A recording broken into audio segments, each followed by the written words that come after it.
ખાપરા અને ઝવેરીને ખબર પડે જ કે મારા રાજ્યમાં સોના અને ચાંદીની ગુણોથી ભરેલું એક ઊંટ ખુલ્લું ફરતું મૂક્યું છે, જો તમે ખરેખર જબરા હો તો આ ઊંટને ચોરી કરીને બતાવો, ત્યારે જ તમને સાચા ચોર અને ખરા બહાદુર માનવામાં આવશે.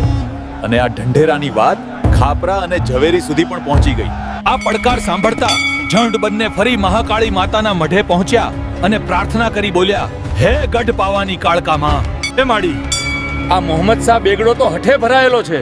જો તું રજા આપતી હોય તો આ ઊંટને પકડવા અમારે બંનેને જવું પડશે. અને ત્યાર પછી ખાપરો અને ઝવેરી આશીર્વાદ લઈને ઊંટને પકડવા માટે પોતાના માર્ગે નીકળી પડ્યા. પરંતુ આ ઊંટને પકડવું સહેલું નહોતું. એની સુરક્ષા માટે 50 સૈનિકો તહેનાત કરવામાં આવ્યા હતા. એટલે આ ઊંટ જ્યાં પણ જતું ત્યાં 50 સૈનિકો એની સાથે સાથે જ રહેતા અને કડક નજર રાખતા.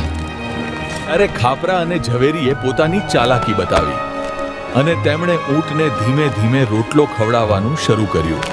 એક દિવસ રોટલો ખવડાવ્યો, બીજા દિવસે ફરી રોટલો ખવડાવ્યો, અને આમ તેઓ ધીમે ધીમે પોતાની યોજના આગળ વધારતા રહ્યા. અને આમ કરતા કરતા 10 દિવસ સુધી રોટલો ખવડાવીને તેમણે ઊંટને સંપૂર્ણ રીતે હેવાયો બનાવી દીધો.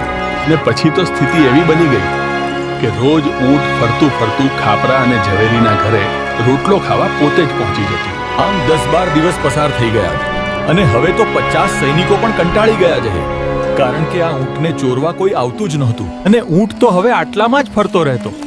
અને પછી એક રાત્રે તે પોતે જ ખાપરા અને ઝવેરીના ઘરે રોટલો ખાવા આવી પહોંચ્યો. આ જગતે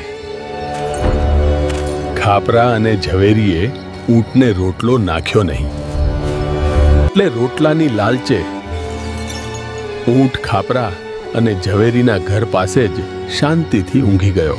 ને ઊંટ પર નજર રાખતા રાખતા પેલા સૈનિકોની પણ આંખો ભારે થઈ ગઈ અને એક પછી એક બઘા ઊંઘમાં તણાઈ ગયા.